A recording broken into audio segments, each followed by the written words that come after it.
I'm Amy Guerin with AOCS, and very happy to have you all here for the Young Professionals Common Interest Group webinar. Leanne Barden, who is a co-leader of the AOCS Common Interest Group, is going to take over the introductions. Thank you, Leanne. Thank you, Amy. Welcome everybody to our first ever Young Professionals webinar. So the Young Professionals Group is an interest group within AOCS. For those who are not familiar, AOCS is divided into divisions. Like there's a surfactants group, an edible applications technology, a cannabis group, an analytical group, and several others. And then there are also interest groups for the development of the members.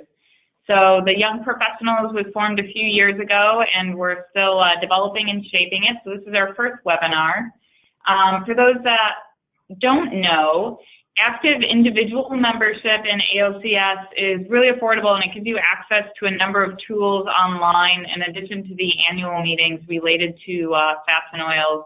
And so active membership is $183. Student membership for a year is only $20. And then if you join now, you get the rest of 2018 free, and that would cover, those prices would cover your membership for 2019. If you pay now, you get the rest of 2017 free, and you would get the rest of 2018 as well. So I'm going to turn our webinar over to Steve. I have the pleasure of working with Steve at Kraft Heinz as well as through AOCS. Steve has a really rich background. He is a former AOCS president and longtime AOCS member.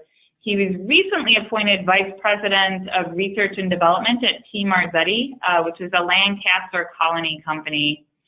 For those that don't know, Marzetti is a food company primarily known for its salad dressings and dips, but also has a large food service business as well as a full range of bakery products under the FlatOut, Angelic Bakehouse, New York Bakery, Sister Schubert, and Reames brands. As I mentioned, Steve was previously with Kraft Foods, and he also has run his own consulting company called the Hill Advantage. Steve has been very involved with the Student Association at AOCS, dating back to when he was a student member. He has acted as a mentor and coach for many students, including myself, and young professionals at AOCS, IFT, and at Kraft Foods. Much of his coaching is focused on how recent graduates can be successful early in their career, and that's the focus of our presentation today. So I'm going to turn it over to Steve to talk about what early success in a career looks like. Thank you so much, Steve. Okay, thanks a lot, Leanne. This is, first of all, this is the first ever webinar for the young professionals, and I'll have to admit this is, I think, my first ever webinar that I've done. I've done a few things remotely from a Skype or a conference call standpoint or video conference, but never a webinar. And so, as I was telling a few people earlier, this is the start of a new career for me in video blogging, and I'm very much looking forward to it. So I'll enjoy your feedback and say, you know, Steve, you're looking in the wrong direction, or you got to get that spinach out from your teeth, or whatever the case may be. Anyway, well, good morning, good afternoon, good evening. I know we've got people who are dialing in or calling in or watching from all over the place, all over the world, and I really want to say thank you for your interest in this and the time that you're putting into this. This is a topic I'm very interested in. I've been, as Leanne mentioned, for years been involved with younger professionals, both at the undergrad, graduate, and early in their career stages, and trying to help people succeed and accomplish goals that they're looking to accomplish. And hopefully some of the little tips that I've got for you will be useful. I do want to just make a couple of comments about sort of my going in assumptions about who all of you are, because I really don't know the background of everybody who signed up for this. And I'm assuming that, generally speaking, you're a technical group, that you are technical professionals. You're developing technical skills and expertise in specific areas or fields, and as such, I'm not going to really talk about how do you define a successful career from a technical standpoint, or the scientific aspects of what you bring to bear in terms of your whatever role you're in right now, whether it be at the university and in government research or in industry. What I am going to talk about is a bit more on what you might think of as the softer skills, but other things to be thinking about as you are entering into your career, and some things that as you reflect on knowledge that you've gained in different ways, not typically not the scientific knowledge you've gained, but other knowledge that you've generated through just basically living your life and being in different parts of your experiences, whether it's again at different university, government, industry, whatever the case may be. The disclaimer I'm going to make, and I'll put that up real quick here. Let's see if I can. Okay, my disclaimer. I am working for this company called T. Marzetti, and I asked Leanne to write or read that short snippet about what and who T. Marzetti is, because generally when in the U.S. anyway, people think of T. Marzetti as a salad dressing company, and actually T. Marzetti is a much broader portfolio of food products than just salad dressings, and that's part of the reason why I was interested in working with them. I just started about 5 months ago, but I'm not in this context. I'm not necessarily representing T. Marzetti. These are really my observations, my thoughts, my ideas that have kind of been developed over the last 25 to even 30 years. I'm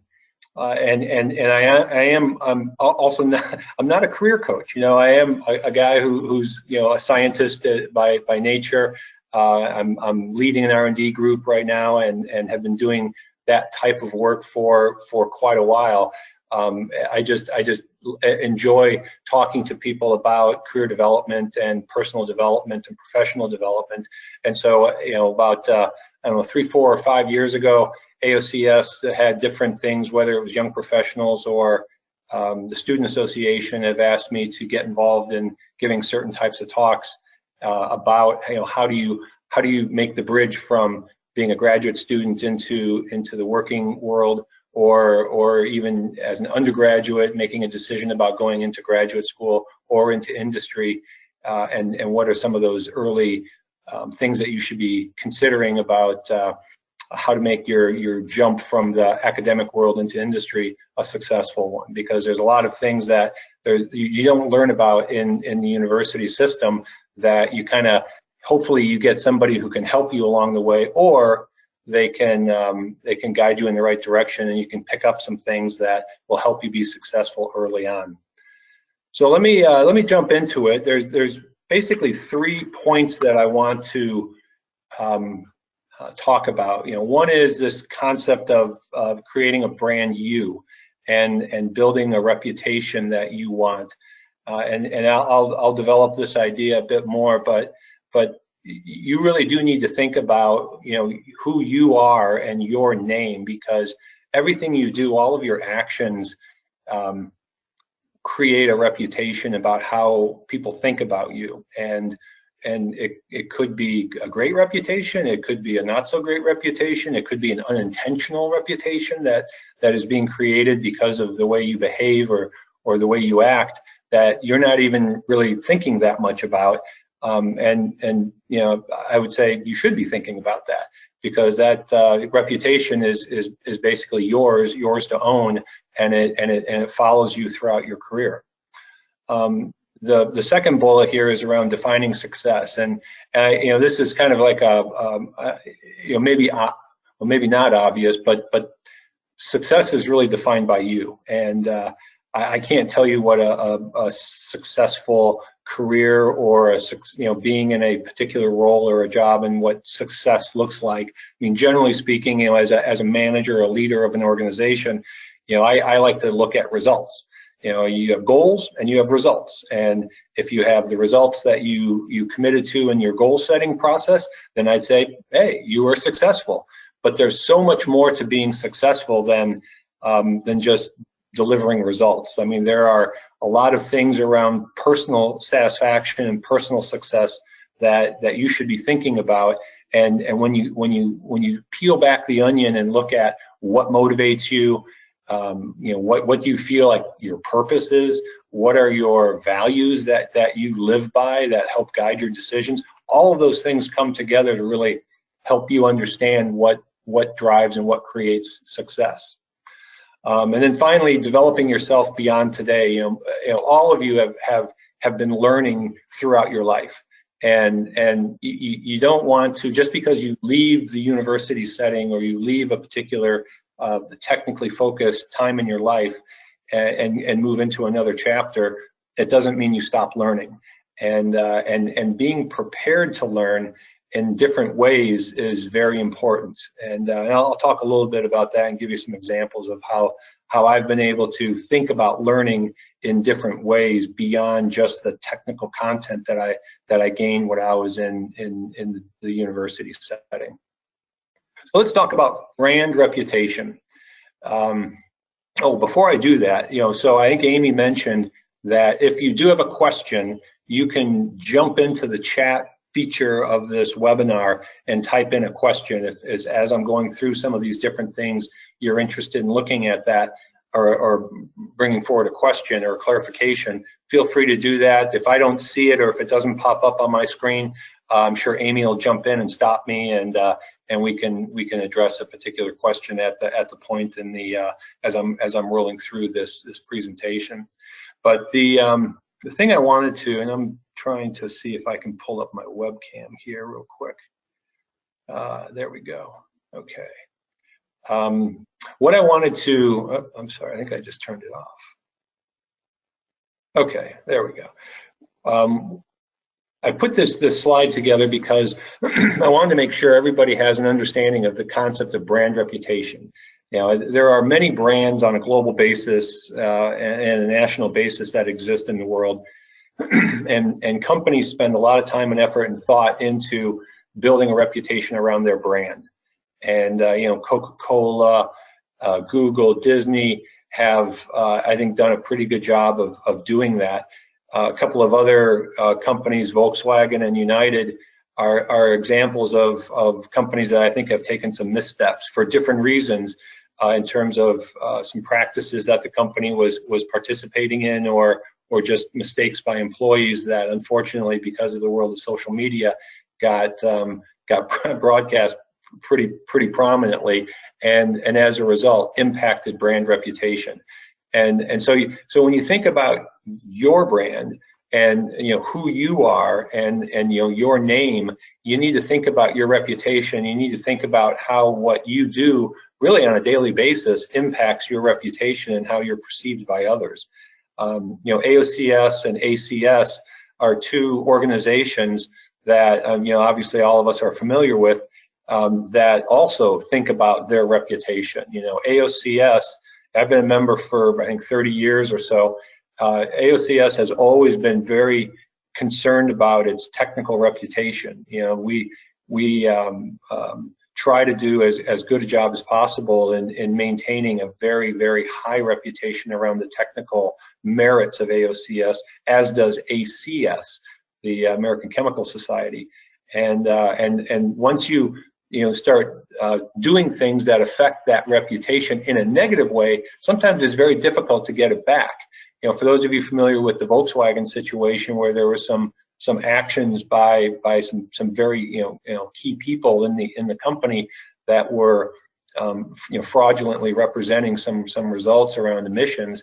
Once that got out, that really damaged the reputation of Volkswagen. Similarly, the United incident that got a lot of attention.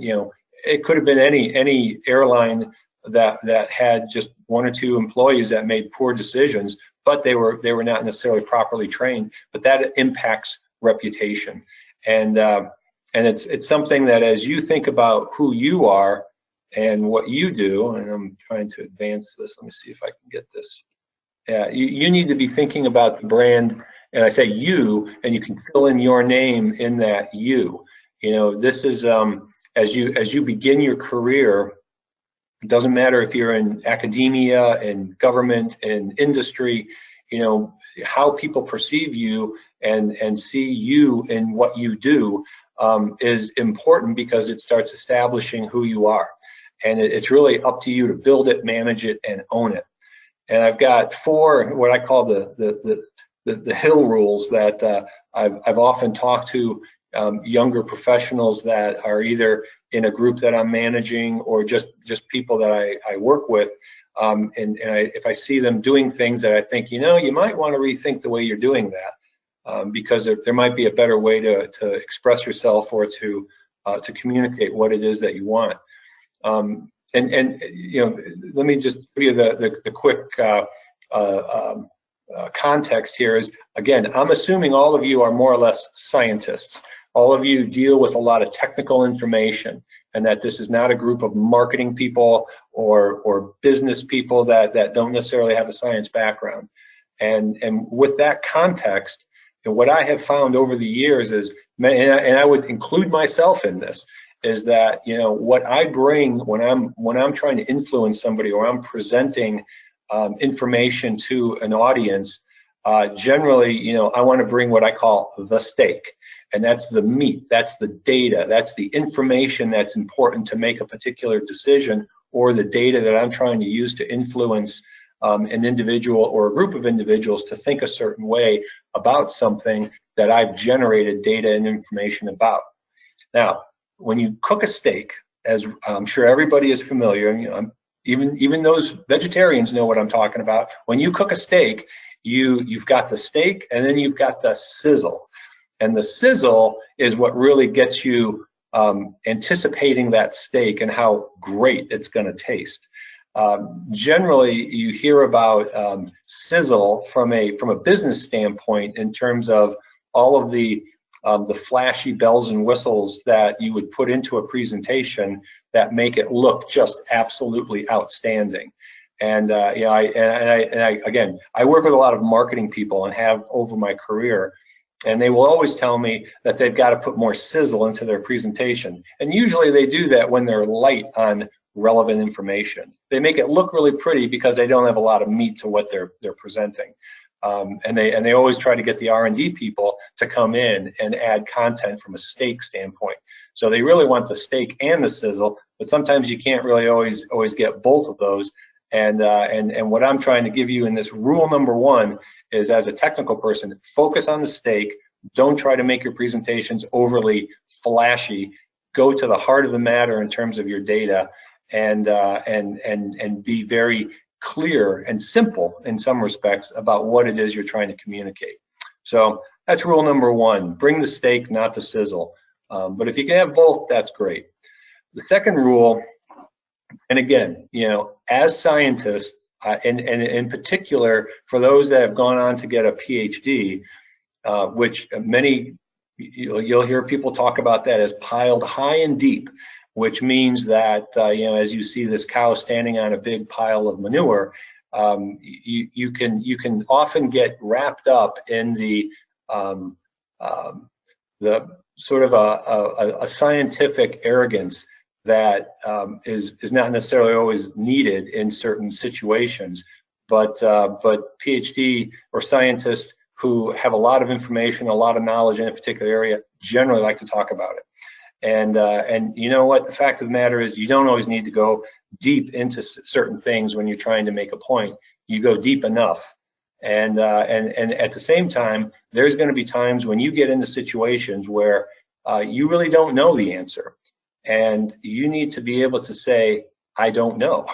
and that sounds simple and pretty straightforward and almost common sense, but I have seen many times where scientists get in over their head on a situation where they feel that they're the person who has to have all the answers.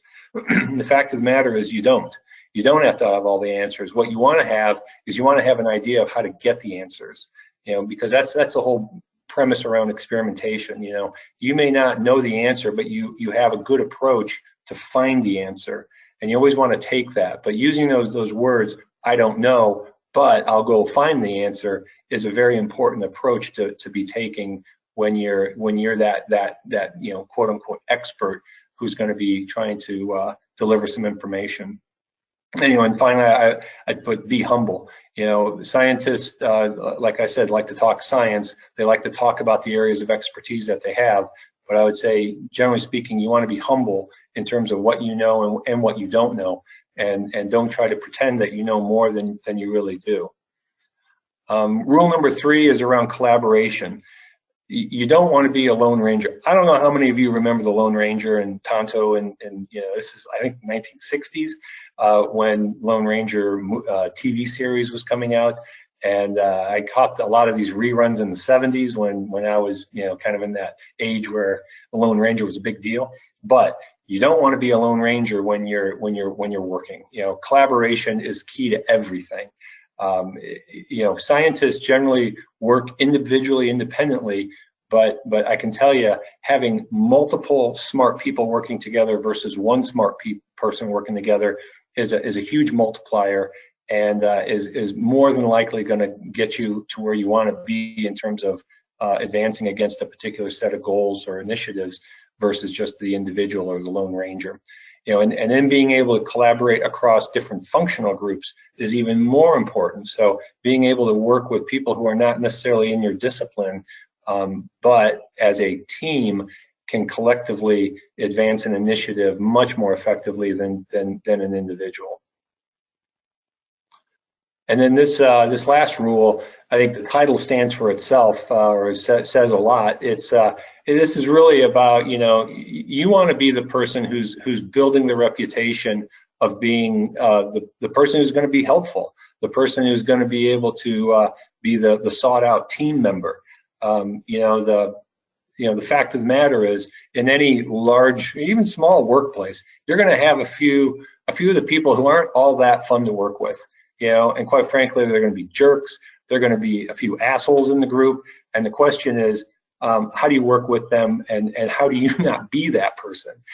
Because again, you know, you want to be successful. You want to be the person who can work with others, and you do that by doing little things like saying thank you or showing interest in others. I mean, one of the things that over the years I've always tried to do when I was working with other functional groups, so for example, marketing or finance in the world of the business world, I would always try to find out what are their goals, what are they being held accountable for, and try to understand how what I did or what I was being held accountable for overlapped with what they were doing or what they were being held accountable for. And when you can show interest in others and helping them achieve their goals, you're generally going to have a pretty good working relationship. And you know, and I would also say that, you know, you don't want to be the captain of no. I mean, there are a lot of individuals I've worked with over the years that you could almost assuredly bring something to them and you would get a no. You know, the response would be no. It wouldn't be, well, we can't do it that way, but let's think about how we might be able to make this work. Yeah, they would basically just shut things down, no.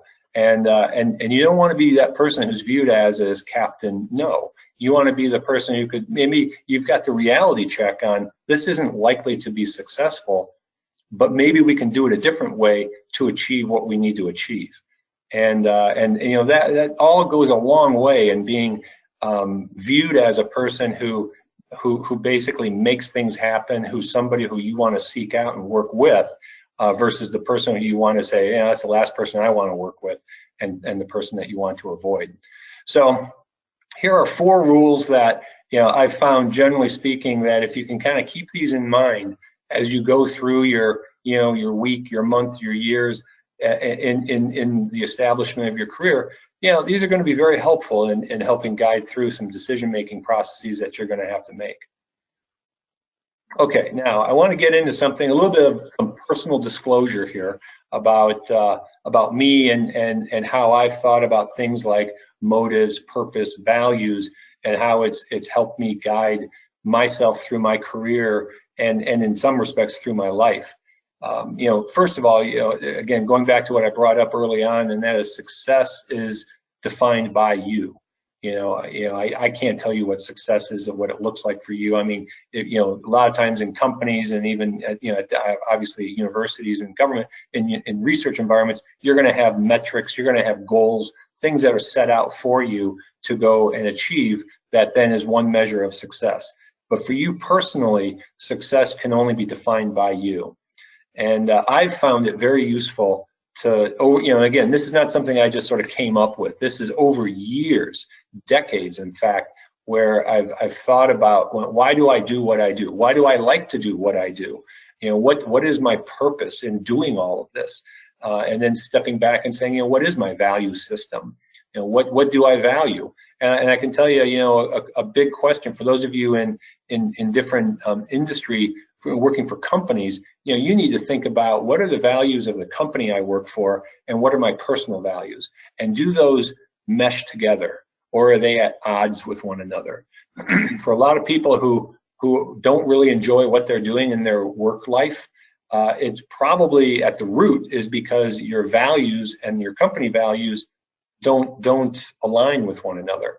And the sooner you can kind of come to grips with that and figure that out, either you'll be able to deal with it and manage it, or you'll say, you know what, I need to do something else. I need to do something in my life, in my career, that's more aligned with my life, my personal values. And I tell you, for people who have figured that out, it's not just their work life, their whole life becomes a lot simpler and a lot more fulfilling. For me personally, as I've looked back over the years, I always had as like my number one value in my life was about my family. And it might have been when I was making decisions about where I was going to work coming right out of grad school. In some respects, why I went to grad school where I did was because of a value around family. I wasn't thinking about it in those terms back then, but as I look back, it really guided a lot of decision-making processes that I was going through early in my career. But my values, I'd say, have changed and evolved over time. Early on in my career, I was really like a typical scientist. You're about achievement and accomplishment. That's really what it was all about for me. I wanted to achieve. And over the years, you have some successes, you have some failures, and you start to reshape what is really important to you.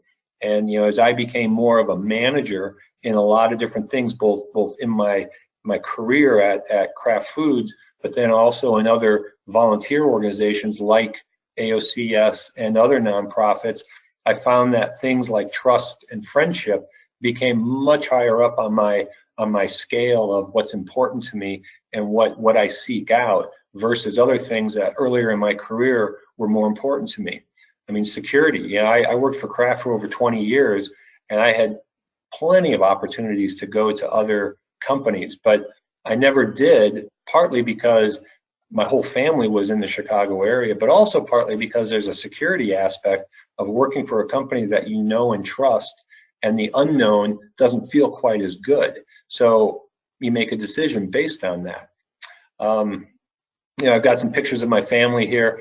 A lot of what I've done over the years has been, as my younger family has developed, decision-making processes all focused around them. And that's not the way it is for everybody. Everybody's got different situations. They are motivated by different things, and so they'll make decisions based on that. But I'd encourage you to think about, what are your values? And if you're questioning, well, where do I find out what values? What do you mean by that? I literally Googled what are values, and you will find a number of sites that will have words. And this is sort of how I've gone through it over the years. Is I've been in different classes and short courses that have talked about personal leadership, and how do you establish your own purpose, your own kind of like really identifying who you are. And part of that is understanding what do you value. And there are hundreds of words. And for those of you who English isn't your first language, I'm sure you'll find it in whatever language that you're most comfortable in. And you start looking at these words and you start thinking about, do I value that more than something else? And you can start sorting through these and come up with your top 5, top 10, whatever, whatever it might be. And you think about that and you think, wow, you know what? That actually is the way I kind of live my life, based on some guiding principles that effectively make up my value system. And once you find alignment with your values and other things you're doing, such as in your work life, you know, that's a wonderful place to be. I mean, I can tell you, you know, I started, like I said, about 5 months ago at Marzetti here in Columbus, Ohio. Part of the reason why I came here was because their value system as a company, or at least what I perceived their value system to be, was very consistent with my value system.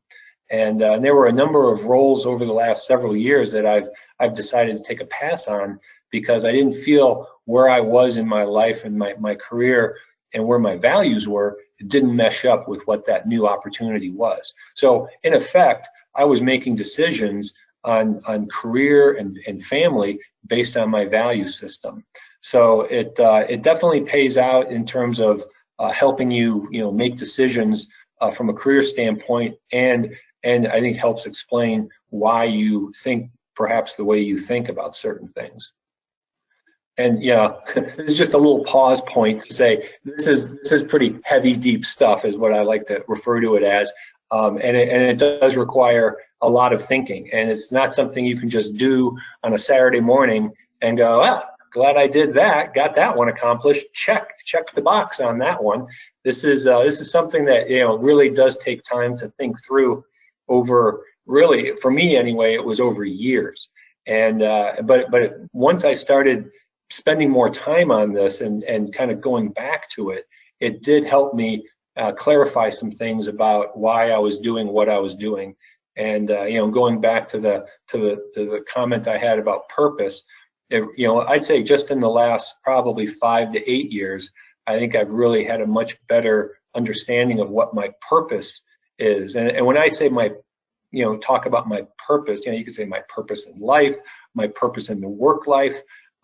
It all revolves around helping others achieve goals and ultimately making situations better. It seems pretty simplistic, but the fact of the matter is that's why I do what I do, and it motivates me, and I have a lot of passion about doing that kind of work, and so that is what guides me, and I would say it does. At the bottom of this slide, it changes over time. It definitely changes over time, because I'd say that thought process around what my purpose is all about is not something that 20 years ago. It was different, and I didn't really articulate it, but it was not what it is today, and it just takes kind of continual reflection about this, and helps you understand yourself that much better. So the last point I want to cover off on is around developing a learning attitude. I think everybody is a learner. Everybody knows how to learn. Everybody has been learning. But being prepared to learn in different contexts is important. I had this is probably about 23 years ago at Kraft. Early in my career, there was a senior vice president of R&D who was retiring, and he was a kind of a gruff, unapproachable kind of person. But I thought, what do I have to lose? He's retiring. I'm going to set up some time with him. And he didn't know who I was. I was sort of, this young guy who was working in one area that he probably didn't pay any attention to. And I set up some time with him just to talk to him about what were the key factors of his career from a successful career standpoint. And I remember him telling me, so I set up an hour with him, and in the first 5 minutes, he said to me, well, you may not like this, but what I found made me successful was I found out what I was expected to do, and I did it. And then he stopped talking, and I'm sitting there going, okay, that's pretty interesting. And he said, yeah, that's not what you expected, is it? And I said, no, actually it's not. I was expecting, give me your 4 rules, or give me some more than that. And from there we started getting into a conversation about leadership. And he used this first quote, "Don't let leadership moments pass you by." That's where I kind of picked that one up from the standpoint of, he said, every day, every week, every month, you're going to have situations where you can take on some sort of responsibility, some sort of leadership responsibility.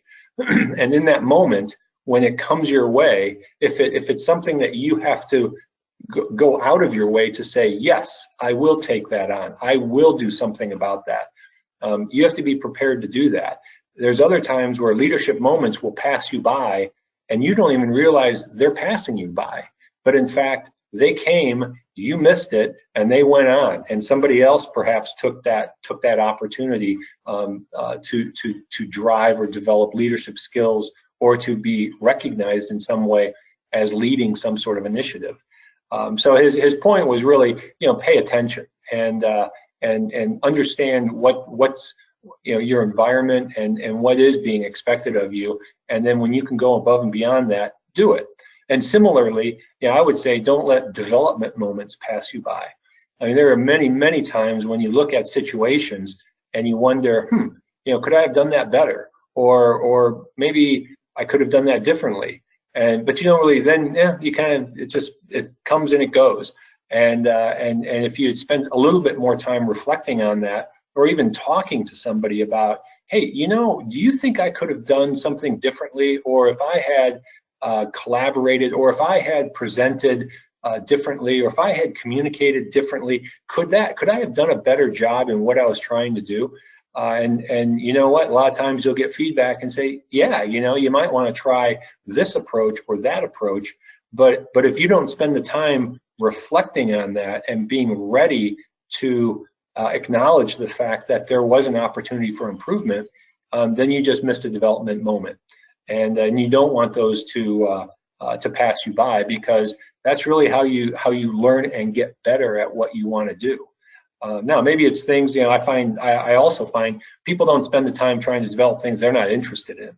Now, it may be important for you to develop, but you might say, I'm really not that interested in it. And so I'm not even going to spend any time trying to develop that skill set, or that whatever it is that you've just chosen not to get better at. And you know what? And that's your choice. And that's fine, as long as it's not a kind of a deal breaker in terms of something that is expected of you in your role in whatever type of a job that you're in. But bottom line is, be prepared, be ready, develop a learning attitude so that when those moments come by, you're ready to take advantage of them. So, kind of to sum up, again, perspective on how to succeed in your early career. Keep learning, be ready, apply it when you can, because again, when you go into training situations, and I didn't put a slide on this, but training is kind of an interesting thing. People like to say, oh, I'm going to go to a training course, or I'm going to go to this short course, or I'm going to do that.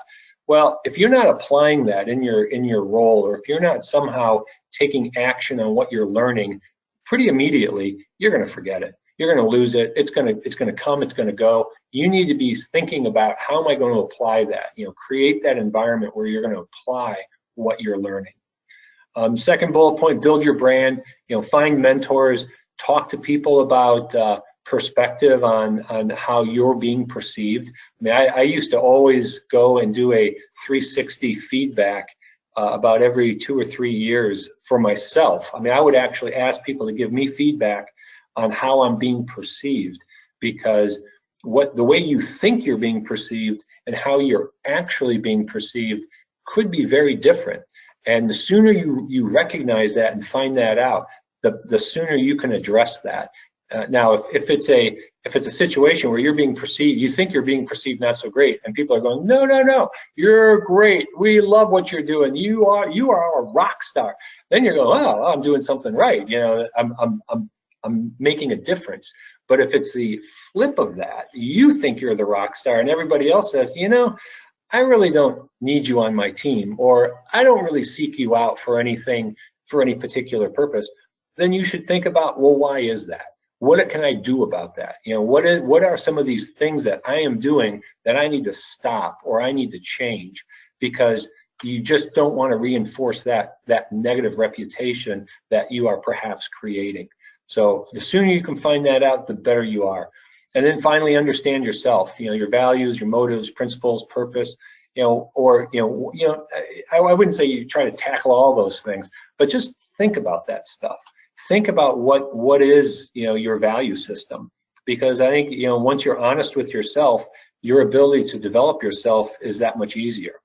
So spend some time thinking about that, and I think the rest will come along very nicely. And that's all I got.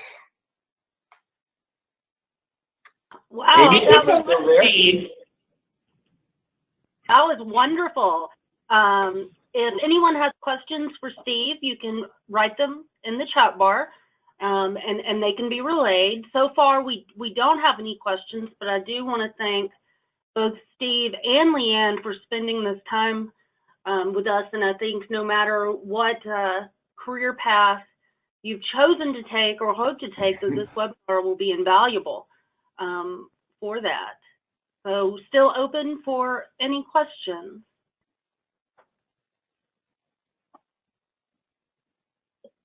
Well, Steve, this is Leanne. I just wanted to thank you again. You mentioned the importance of trust and also the importance of building our brand. If we have created our brand such that it's not really to our liking and we've kind of eroded trust in some of our relationships, how can we turn that ship around and get it back and really strengthen our brand and rebuild that trust with colleagues? Well, I think the first, I would take those as two separate things. So, I mean, they're linked, but I would focus on that trust piece and say, okay, I think I've got some trust and reliability issues that are preventing me from being as effective as I could potentially be. And I would get to the what's the root cause? What happened? What was it that has kind of created this situation? And then address it, meaning whether it's a specific individual or a group of individuals, and start to talk about, what is it that I can do to regain trust? And part of it is doing what you say you're doing. I'm going to commit to doing this, and I'm actually going to go do it. And that's really where, believe me, I have had. Just this morning I was having a conversation with somebody about. We didn't use the word trust, but we used it reliability, credibility. What were some other words that were being used? That it was when you commit to doing something and you don't do it, that starts to erode trust. And I think you can start to fix that by getting back to I'm going to be very deliberate about saying I'm going to go do this, and then by gosh, I'm going to go do that. And you can even start just making checklists of saying, I said this on this date, and here's when I knocked it out, and I followed, and making sure that from an understanding and a communication standpoint, that when you think you're making a particular commitment, double check that and make sure that's the way that commitment is being perceived by others in terms of what you're committing to. Because sometimes you think you're committing to one thing, somebody hears something else, and then when you deliver on what you think you've committed to, they're saying, well, no, yeah, that's not what you committed to. So you need to get that upfront check to make sure you understand what exactly you're going to commit to, and then you deliver against that. And then I think doing that on a sustained basis is what then starts to build that reputation and reinforces the reputation that you want to have. Because you don't want to have the reputation of somebody who doesn't follow through or doesn't fulfill their commitments or doesn't deliver on what a team needs. You're letting the team down. That's definitely not the reputation you want to be establishing. So I don't know if that helps. Thank you. And I do have a question that's been posed in the chat bar. When you interview with a company, how can you tell what their values are? Steve mentioned declining job offers because the company values didn't match with his, but it seems difficult to tell from websites and first-time interviews alone. What's key to learning the company's values? That's a good question. Well, I'd say, first of all, you can ask them. That would actually be a great interview question by the interviewee to say, what are your company values? Because I can almost guarantee you that will stump the interviewer. They will hesitate, and they will probably try to scramble a little bit and think about what they are. Now, some companies actually do under like a corporate, I'm trying to think of the right phrase. Some companies will be very clear about what their values are, and they post them, and they talk about them, and they're very, very clear about them, and their employees know what they are.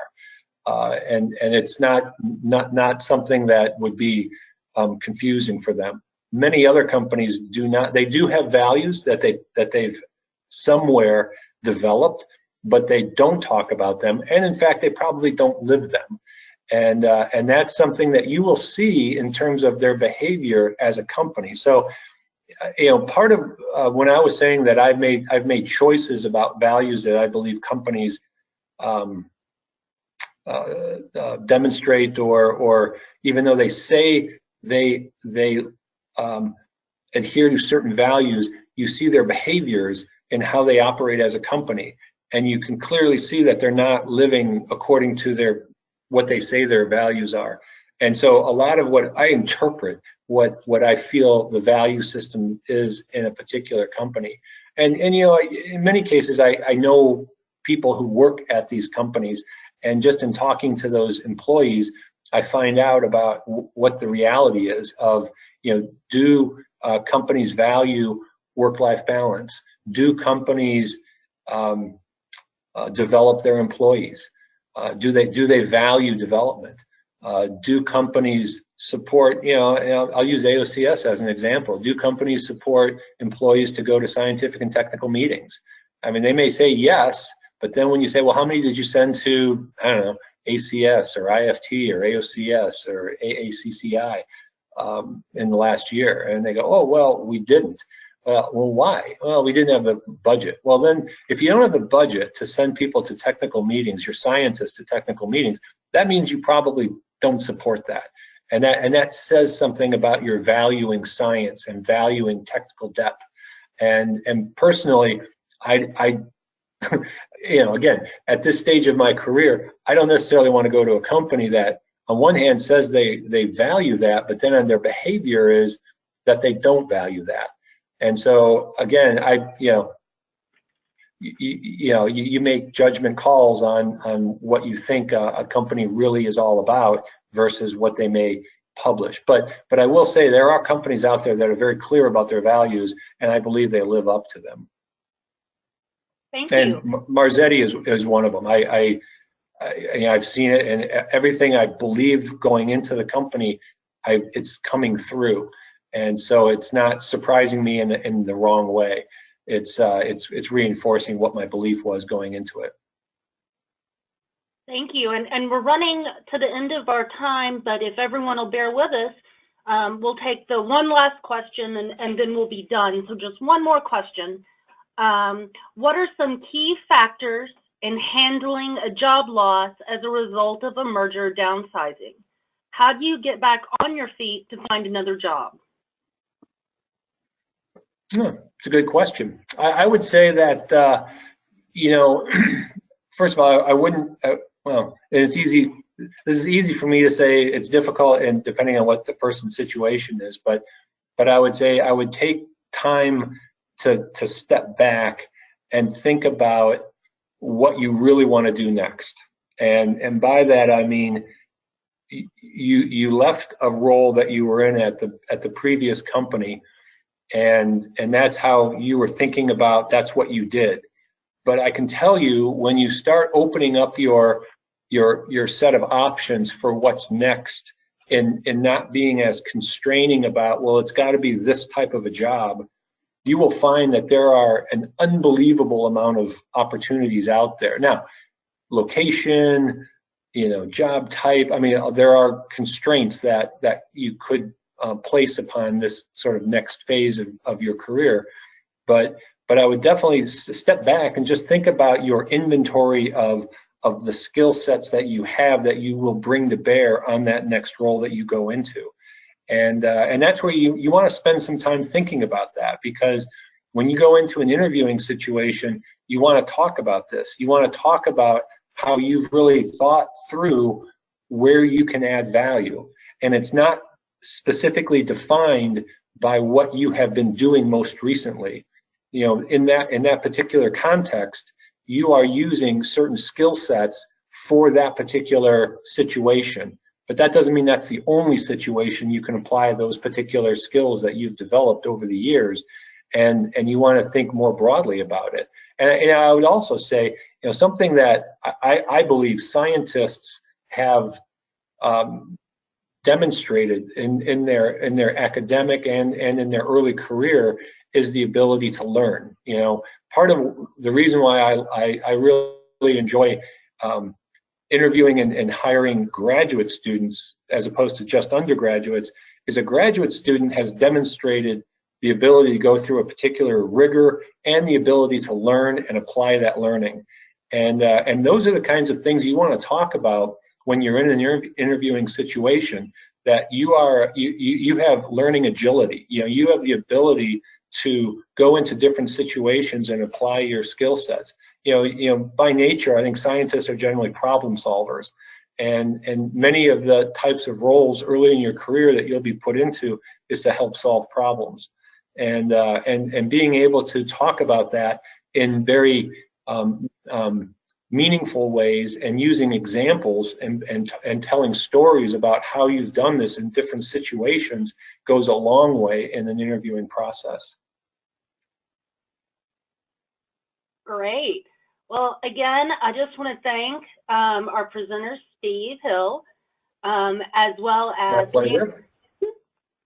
co-leader of the Young Professionals, for bringing us this webinar today. It has been recorded, and we'll have a link on YouTube hopefully by the end of the week. Thank you, everyone, for joining us. Okay, thank you.